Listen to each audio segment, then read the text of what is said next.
Hello friends, welcome to coaching वाला। I hope आप बहुत अच्छे होंगे। आज हम इस वीडियो में 30 क्वेश्चंस करने वाले हैं सीडीपी के 30 क्वेश्चन, ओके, जो कि सी टेट में या फिर यूपी टेट में या फिर एस टेट में आ चुके हैं। ओके, तो इसमें हम करेंगे 30 क्वेश्चंस और ये हमारा पार्ट 1 है। इसी तरीके से हम आगे भी इस तरीके की वीडियोस लेकर आएंगे। ओके, तो पहला क्वेश्चन हम देख लेते हैं। इसमें पहला क्वेश्चन है, वह अवस्था जब बच्चा तार्किक रूप से वस्तुओं व घटनाओं के विषय में चिंतन प्रारंभ करता है, कौन सा है? तो इसमें कौन सा होगा? मूर्त संक्रियात्मक अवस्था। ओके, तो मूर्त संक्रियात्मक अवस्था है इसमें। ओके, ऐसे हम सेकंड क्वेश्चन देखेंगे। सेकंड क्वेश्चन है, वह कौन सा कथन है जहां बच्चे के संज्ञानात्मक विकास को सबसे बेहतर तरीके से परिभाषित किया जा सकता है? तो सबसे बेहतर तरीके से परिभाषित किया जा सकता है विद्यालय एवं कक्षा पर्यावरण। ओके, तो इसमें ऑप्शन ए करेक्ट होगा, विद्यालय एवं कक्षा पर्यावरण। ओके, दूसरा क्वेश्चन देखेंगे, मन का मानचित्रण संबंधित है। तो मन का मानचित्रण संबंधित है मन की क्रियाशीलता पर अनुसंधान से। ओके, मन की क्रियाशीलता पर अनुसंधान से। ऑप्शन इसमें आपका सी करेक्ट है। ओके, क्वेश्चन नंबर 4 देखेंगे, निम्न में किसने कहा है कि शिशु अपने एवं अपने संसार के बारे में अधिकांश बातें खेल के माध्यम से सीखता है? तो ये किसने कहा था? ये कहा था स्ट्रैंग ने। तो ऑप्शन डी इसमें बिल्कुल करेक्ट है, स्ट्रैंग। ओके, क्वेश्चन नंबर 5 पर चलेंगे, विकास कभी ना समाप्त होने वाली प्रक्रिया है, यह विचार किससे संबंधित है? तो विकास कभी ना समाप्त होने वाली प्रक्रिया, ये है ऑप्शन ए इसमें करेक्ट होगा, निरंतरता का सिद्धांत। और निरंतरता का सिद्धांत क्या कहता है कि जो विकास है वो निरंतर चलता रहता है। ओके, तो जब तक जीवन समाप्त नहीं होता या फिर कह सकते हैं जब तक मृत्यु नहीं होती तब तक विकास चलता रहता है। ओके, तो यह है निरंतरता का सिद्धांत। ओके, तो ऑप्शंस क्वेश्चन नंबर 6 पर चलेंगे, बच्चे दुनिया के बारे में अपनी समझ का सृजन करते हैं, इसका श्रेय किसको जाता है? तो इसका श्रेय किसको जाता है? पियाजे को। ऑप्शन 20 में करेक्ट होगा, पियाजे। ओके, क्वेश्चन नंबर 7, एक शिक्षक विद्यार्थियों में सामाजिक मूल्यों को विकसित कर सकता है। तो सामाजिक मूल्यों को विकसित कर सकता है किस रूप से? आदर्श रूप से बर्ताव करके। तो आदर्श रूप से बर्ताव करेगा तभी वहाँ पर एक विद्यार्थी के सामाजिक मूल्यों को विकसित कर सकता है। ठीक है नहीं? ओके, क्वेश्चन नंबर 8 देखेंगे, विद्यार्थियों को विद्यालय में खेलना क्यों उचित है?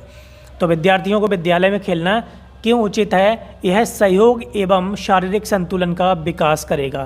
तो ऑप्शन इसमें आपका बी बिल्कुल करेक्ट होगा, यह सहयोग एवं शारीरिक संतुलन का विकास करेगा। क्वेश्चन नंबर 9, परिवार एक साधन है। परिवार एक साधन है अनौपचारिक शिक्षा का।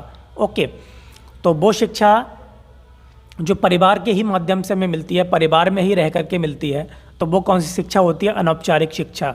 ओके, जो हम स्कूल से शिक्षा लेते हैं या फिर हम बाहर से कहीं से भी शिक्षा लेते हैं, वो होती है औपचारिक शिक्षा। ओके, क्वेश्चन नंबर 10 पर चलेंगे, वह स्तर जिसमें बच्चा किसी वस्तु एवं घटना के बारे में तार्किक रूप से सोचना शुरू करता है, कहा जाता है? जब तार्किक रूप से सोचना शुरू कर देता है तो यह अवस्था होती है मूर्त क्रियात्मक अवस्था। तो ऑप्शन बी इसमें करेक्ट है, मूर्त क्रियात्मक अवस्था। क्वेश्चन नंबर 11 देखेंगे, शिक्षा के क्षेत्र में पाठ्यचर्या शब्दावली किसकी ओर संकेत करती है? तो शिक्षा के क्षेत्र में पाठ्यचर्या शब्दावली किसकी ओर संकेत करती है? तो इसमें आपका ऑप्शन ए करेक्ट है, विद्यालय का संपूर्ण कार्यक्रम जिसमें प्रतिदिन विद्यार्थी प्रतिदिन अनुभव प्राप्त करते हैं। ओके, तो ऑप्शन ए इसमें करेक्ट है। क्वेश्चन नंबर 12 पे चलेंगे, निम्न में से कौन सा बच्चे की सामाजिक मनोवैज्ञानिक आवश्यकताओं के साथ संबद्ध नहीं है? तो इसमें आपका ऑप्शन बी करेक्ट है, शरीर से अपशिष्ट पदार्थों का नियमित रूप से बाहर निकलना। तो ये ऑप्शन बी इसमें बिल्कुल करेक्ट होगा, ये संबंध नहीं है। ओके, मनोवैज्ञानिक आवश्यकताओं के साथ संबद्ध नहीं है। क्वेश्चन नंबर 13 देखेंगे, निम्नलिखित में से किस अवस्था में बच्चे अपने समवयस्क समूह के सक्रिय सदस्य हो जाते हैं? तो सक्रिय सदस्य कब बनते हैं? किशोर अवस्था में। ठीक है, जैसे आपने देखा होगा एक सोसाइटी में जब बच्चे बड़े हो जाते हैं और किशोर अवस्था में पहुंचते हैं तो वो अलग अलग ग्रुप्स में मेंबरशिप लेना चाहते हैं, उनमें शामिल होना चाहते हैं। ठीक है, तो ये सब किस में होता है? ये एक तरीके से किशोर अवस्था में ही होता है। ओके, समवयस्क समूह के सक्रिय सदस्य हो जाते हैं, उनके जो ग्रुप के होते हैं, ठीक है, वयस्क लोग होते हैं, उनके साथ उठना बैठना वो सारी चीज़ें होती हैं। ठीक है, क्वेश्चन नंबर 14 देखेंगे यहाँ पर, विशेष रूप से प्राथमिक स्तर पर विद्यार्थियों की सीखने संबंधी समस्याओं को संबोधित करने का सबसे बेहतर तरीका है। तो सबसे बेहतर तरीका क्या है? अक्षमता के अनुरूप विभिन्न शिक्षण पद्धतियों का प्रयोग करना। तो अक्षमता के अनुरूप विभिन्न शिक्षण पद्धतियों का प्रयोग करना, ये यहाँ पर क्या होगा? ये आपका विशेष रूप से प्राथमिक स्तर पर विद्यार्थियों की सीखने संबंधी समस्याओं को संबोधित करने का सबसे बेहतर तरीका माना जाता है। ओके, क्वेश्चन नंबर 15 देखेंगे, बच्चों के बौद्धिक विकास की 4 विशिष्ट अवस्थाओं की पहचान की गई। तो 4 विशिष्ट अवस्थाओं की पहचान किसके द्वारा की गई? ये की गई थी पियाजे द्वारा। तो ऑप्शन बी इसमें बिल्कुल करेक्ट है। ओके, पियाजे द्वारा। क्वेश्चन नंबर 16 देखेंगे, शिक्षा का उद्देश्य होना चाहिए। शिक्षा का उद्देश्य क्या होना चाहिए? व्यवहारिक जीवन के लिए विद्यार्थियों को तैयार करना। तो ऑप्शन बी आपका बिल्कुल करेक्ट है, इसमें व्यवहारिक जीवन के लिए विद्यार्थियों को तैयार करना। क्वेश्चन नंबर 17 देखेंगे, किसी विद्यार्थी की सबसे महत्वपूर्ण विशेषता है। तो सबसे महत्वपूर्ण विशेषता क्या है? आज्ञाकारिता। तो ऑप्शन बी इसमें बिल्कुल करेक्ट होगा, आज्ञाकारिता। क्वेश्चन नंबर 18 पर देखेंगे, यदि कोई विद्यार्थी आपका सम्मान नहीं करता है तो आप क्या करेंगे? ठीक है, उसे डांटेंगे? ये तो बिल्कुल नहीं हो सकता। उसकी उपेक्षा करेंगे? ये भी नहीं हो सकता। ठीक है, परीक्षा में कम अंक देंगे? कैसे देंगे कम अंक? ठीक है, ऑप्शन डी इसमें करेक्ट होगा, इनमें से कोई नहीं। तो ऑप्शन डी इसमें करेक्ट है। ओके, क्वेश्चन नंबर 19, एक सामान्य 12 वर्ष उम्र के बच्चे में सबसे अधिक होना संभव है। तो सामान्य 12 वर्ष की उम्र में बच्चे में सबसे अधिक होना क्या संभव है? तो इसमें आपका ऑप्शन होगा, एक मिनट, इसमें ऑप्शन गलत लग गया है ये, तो इसमें ये नहीं हो सकता।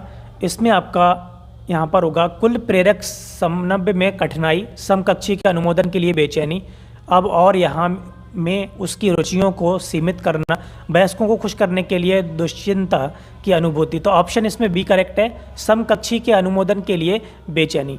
तो ऑप्शन बी इसमें करेक्ट होगा।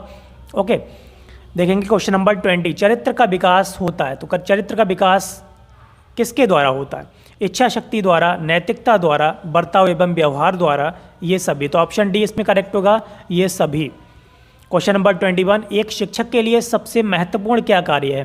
तो सबसे महत्वपूर्ण क्या है? सबसे महत्वपूर्ण है, देखो सबसे पहले क्वेश्चन ऑप्शन ए देखेंगे, कक्षा में अनुशासन बनाए रखना, एक सुबक्ता होना, ठीक है, तो विद्यार्थियों की कठिनाइयों को दूर करना, ये सबसे महत्वपूर्ण है एक शिक्षक के लिए, कि उसकी जो प्रॉब्लम्स हैं, उसके जो डाउट्स हैं, उसको क्लियर करना।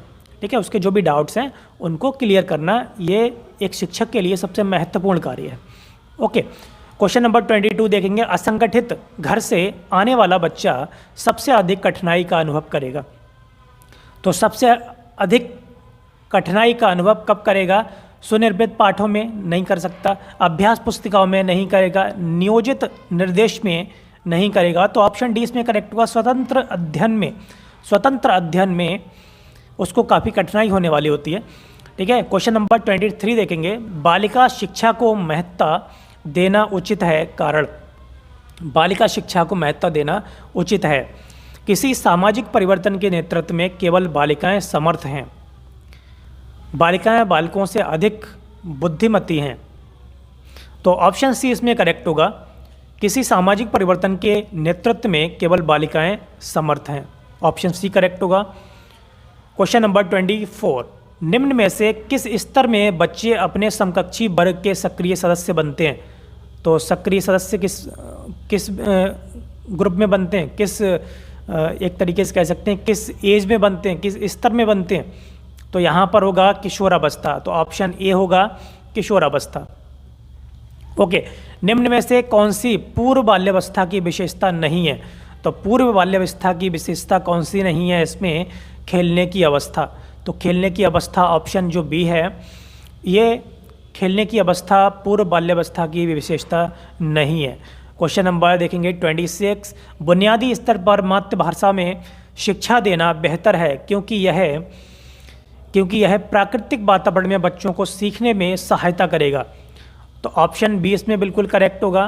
ठीक है, बुनियादी स्तर पर मातृभाषा में, ठीक है, मातृभाषा में, जैसे जिस क्षेत्र में बच्चा जिस क्षेत्र का है उस क्षेत्र में जो भाषा बोली जाती है उस भाषा में अगर हम प्राथमिक शिक्षा देंगे, बुनियादी स्तर पर मातृभाषा में शिक्षा देंगे तो उसको ज़्यादा अच्छे से समझ में आएगा, वो ज़्यादा अच्छे से सीख पाएगा। ओके, तो ऑप्शन बी इसमें करेक्ट होगा। क्वेश्चन नंबर 27, उत्तर बाल्यावस्था में बालक भौतिक वस्तुओं के किस आवश्यक तत्व में परिवर्तन समझने के लगते हैं? तो ऑप्शन इसमें बी करेक्ट होगा, द्रव्यमान और संख्या।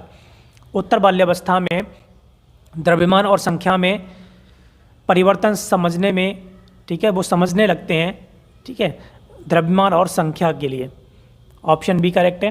क्वेश्चन नंबर 28, खिलौनों की आयु कहा जाता है, खिलौनों की आयु किसको कहा जाता है?